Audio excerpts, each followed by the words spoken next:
It's around day 520 of our hike, and I wanted to talk a little bit about Coca, because I think there's some serious misconceptions that I want to address.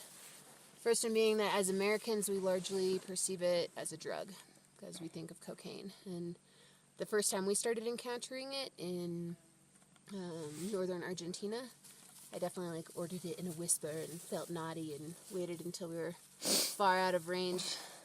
We met an old woman and asked her how to do it, and she showed us. And in a few conversations I've had when talking to people, I'll be like, it's a drug. And they're like, no, it's not. It's an herb. I don't know how much coca it would take to turn it into a drug. Some giant amount. Maybe one of you guys who have access to the internet can look it up and put it in the comments below.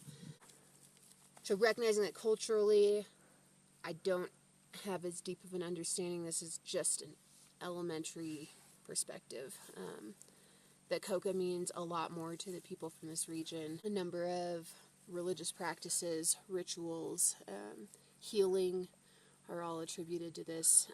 We began chewing it because of dealing with elevation.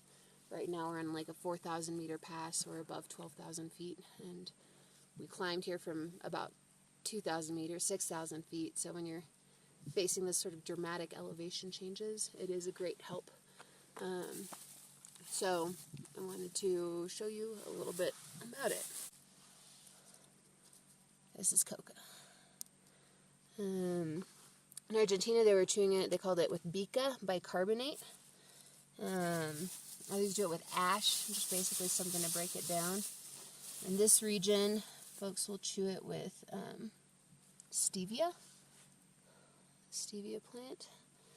And I'm not exactly sure what it is, but it's this black tar-type substance. The ways that it can be ingested are, I think the more like ladylike or proper way to do it is in tea. They'll heat up water and put some leaves in there. A more direct take on it is selecting some of the leaves. Take a pinch of the black paste. They do more than this, but we're scared of it because we don't know what it is, so we just do a little bit. And it makes your whole mouth go numb. Yeah, that too. It's fun. And then throw some stevia in. And you just kind of roll it up and nibble it in. Tuck it into a cheek. And then every now and then you bite down on it. And swallow that spit. And it keeps you moving, gives you energy. Every few minutes or so, they'll nibble down another one. You'll see pretty much anyone who's out doing labor work, chewing. When we were with the One Seed expeditions going up Machu Picchu last year, we had incredible guides, and they made it not just a hike, but a cultural understanding.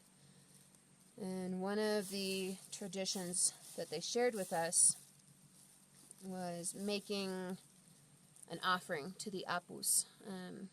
Apu is a difficult concept to translate.